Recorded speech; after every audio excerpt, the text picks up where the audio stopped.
About 4 years ago, we decided to build a new house.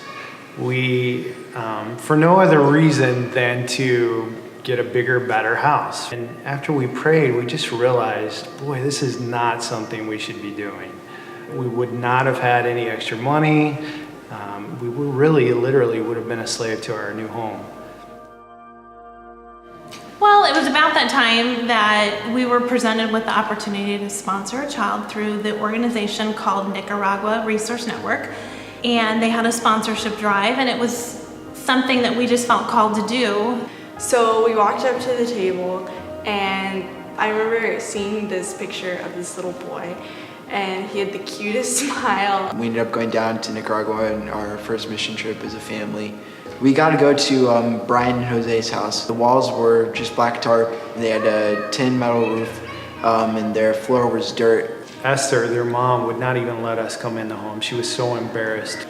And when we came back, she had bought us a gift. This is a woman that makes $1 to $2 a day and had spent a day's worth of wages to buy us a gift. That's a Christ-like attitude of generosity, of just being open. The things that we have aren't ours. They're gifts from God to bless others with, and that's something that Esther taught. What's truly amazing is it's us blessing each other. And they blessed us as much as we bless them, and changed us as much as we may be changing them.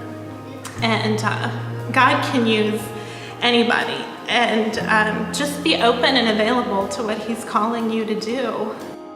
We found out just recently that Brian and Jose's mom and dad were able to save up enough money to purchase land to build a new home. But we found out just a few weeks ago that they needed emergency funds to finish the home. And we were able to provide those funds that we wouldn't have had if we would have followed through and built that home 4 years ago. God has truly blessed us immeasurably through this whole process. We actually ended up sponsoring 3 additional children. Just amazing experience to get to build on those relationships that we started. Katie is sponsoring a little girl on her own, and Mark is planning to sponsor Fernando, which is Jose and Brian's younger brother, when he enters preschool next year.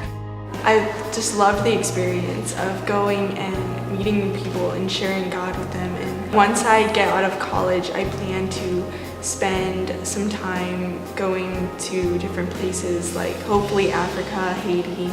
Coming from Carmel and seeing a lot of people at Carmel High School and the way that they live, and then seeing the way that the people in La Concha, Nicaragua live, just completely changed the way that I view possessions and materials. It's true that the poor expose who we are, and for us, our 3 trips down to Nicaragua has truly exposed who we were. We want to set our priorities on the things that eternally matter, to know that someday we're going to be in heaven with these kids and have an eternal relationship with them. Just means so much to us. So it's really changed I know we would all say the same thing. It's changed our perspective and has helped us focus more on the things that have eternal significance.